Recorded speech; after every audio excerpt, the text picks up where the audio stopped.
Hello, students. Welcome to the science class.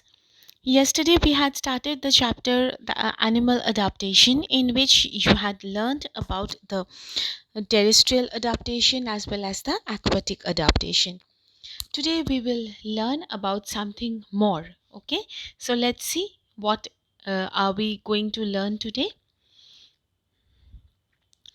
First, we will learn about the adaptation to habitats.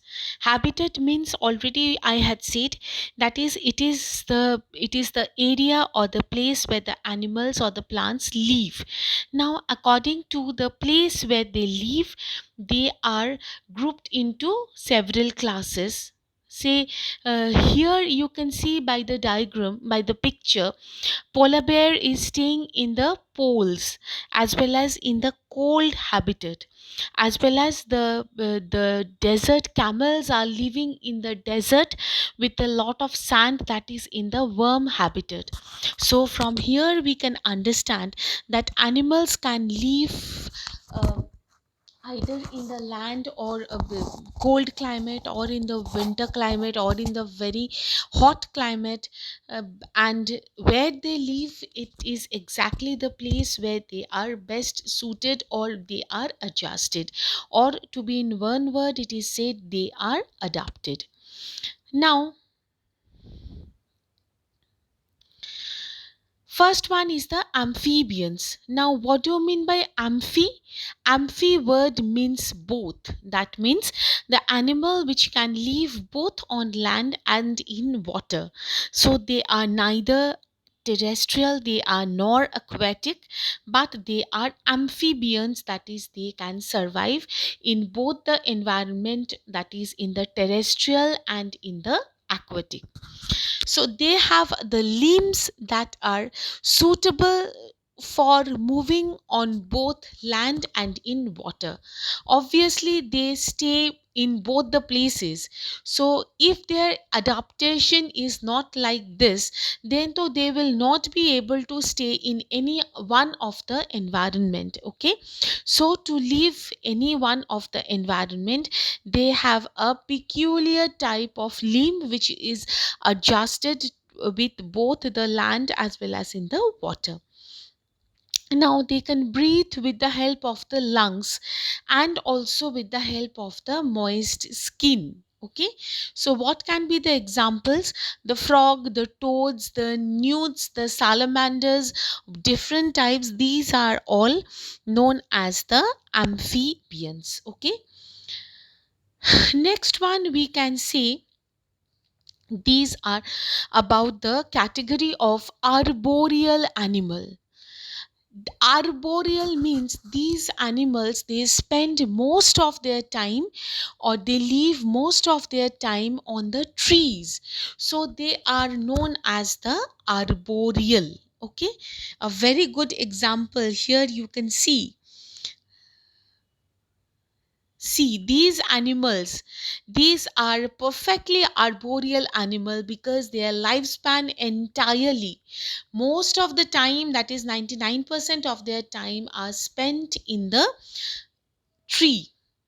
These animals, now as they are living on the tree, so these animals have long limbs and they also have the tails which help them to move from branch to branch. Even you can see the squirrel, can you be able to catch the squirrel? Even we can see the squirrel, we are not being able to catch it. Why? Because the moment we will go to catch it, their movement is so fast, they move apart. And you had seen that they have a very special type of tail, and with the limbs and the tail they move on from, see the way they are moving, they are running from branch to branch. So they move in a very swift manner. So in as an example we can say the monkey, the sloth, the koala, squirrel, all are the examples of the arboreal animals. Okay, next we are coming the aerial animals. Aerial means air. So the animals which can fly or glide in air, they are spending like that the most of the time.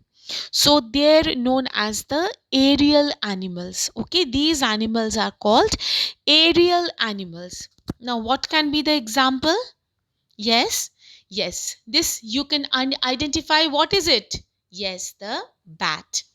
Okay, then different types of birds, they are example of the aerial animal. Okay, so in order to stay in the air, they have certain adaptation, they have certain special features. What are they? First of all, they have wings, and the second of all, they have a low body weight. First is the they have a wings, because without wings they will not be able to move.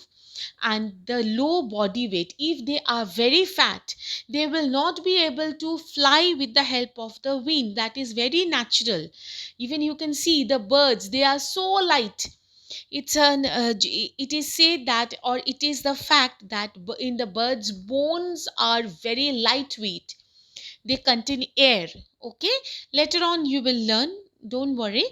So the this is another type of beetle, ladybug beetle. You can see the, so the birds, insects, bats, they are all aerial animals. Like most of the time they spend on the air.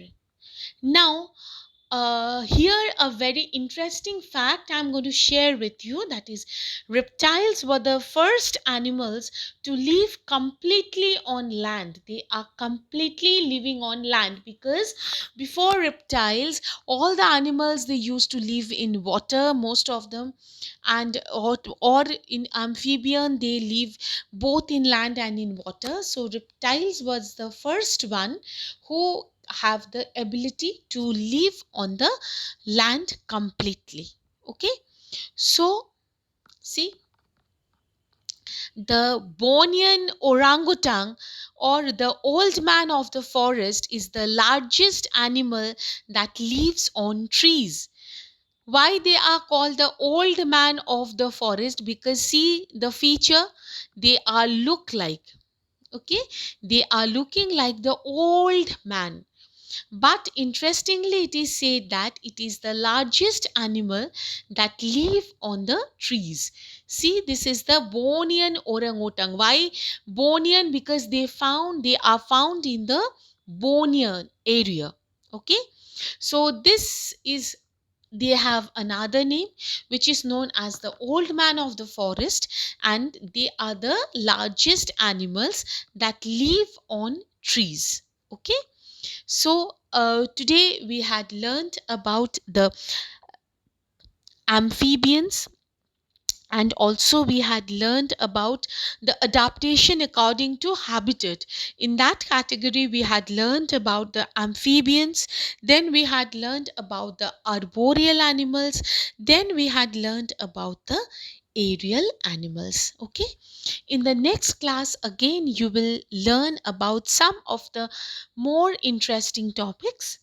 Till then, all of you stay safe, take care, thank you.